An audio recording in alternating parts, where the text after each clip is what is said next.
The marketing measurement industry faces a critical reckoning with warnings undisclosed payments are distorting independent assessments, reflecting a century-long crisis of transparency. Also coming up, Meta's AI-driven advertising has pushed ad costs to a 5-year low, even as conversion rates continue to slip. Let's bring in Darren Woolley now from TrinityP3. Good to see you. Talk to us about the high stakes of hidden funding.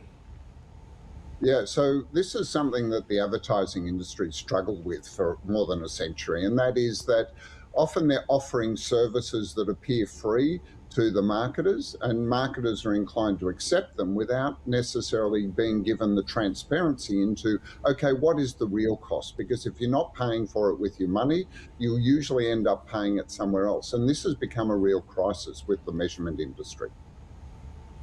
Yes, who, I guess, gets anything out of an opaque measurement practice?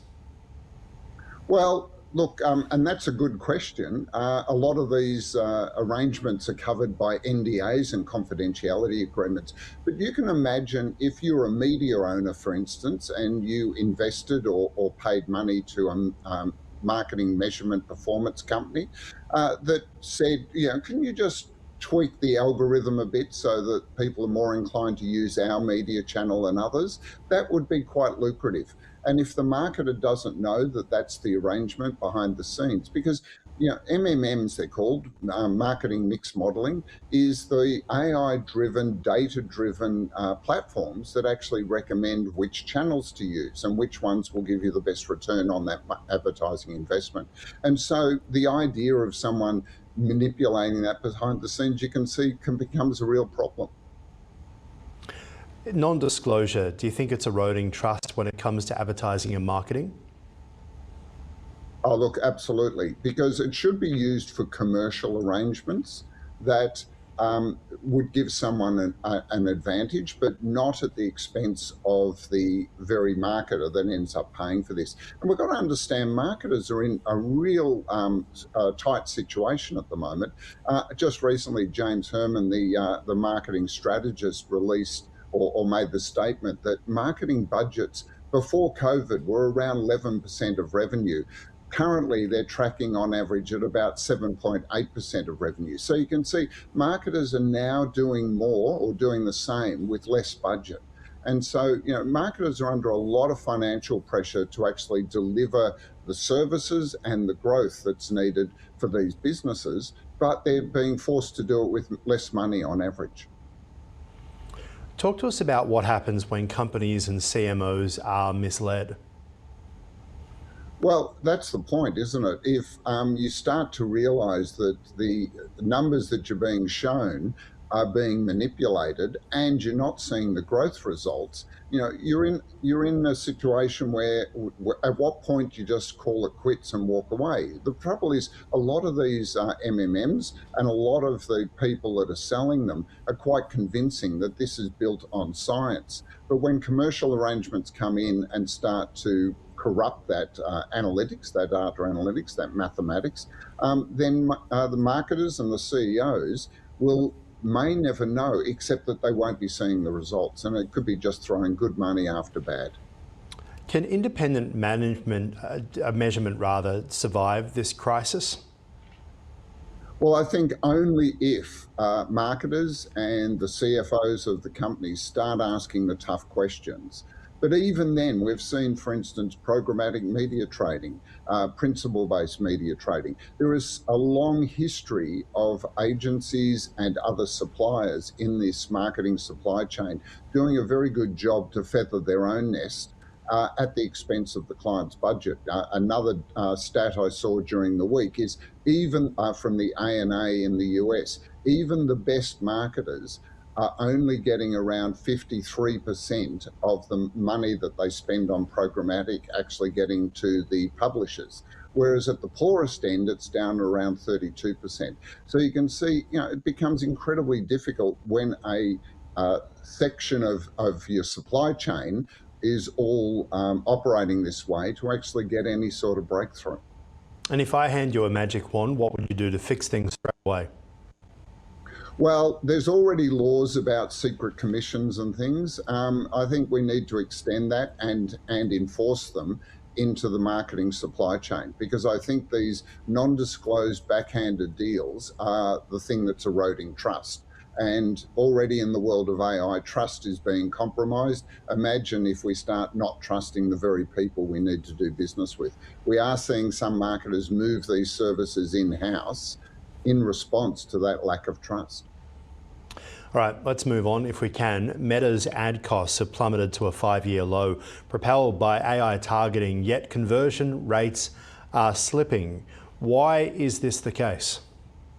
Well, first of all, Ahron, this is good news, isn't it? You know, with the economic headwinds that we're facing, Meta, as well as TikTok and Google, have all seen falls in their cost per impression or cost per thousand or whatever other way they want to measure it.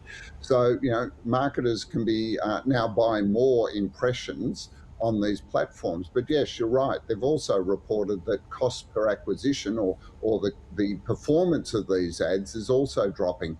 And the general feeling is that it's the lack of really great creative work that gets the cut through on these platforms. And there's a call from the industry for marketers and advertisers to focus on doing better creative content and take the opportunity of buying greater levels of impressions. Now, that's one argument. The other argument is one of the problems with these platforms, unlike traditional media, is that they're absolutely inundated with advertising opportunities. I don't know about you, but all of my social feeds seem to be full of ads these days.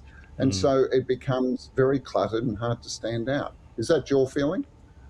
Yeah, no, very much so. But also Apple takes still such a massive commission, doesn't it? When you go to put an ad up on Instagram, for example, one of the Meta platforms, the actual price you're paying at the end of the transaction is much, much higher than what you thought you were paying, because Meta has done a good job of separating what they charge and reminding the person paying, well, this is on Apple.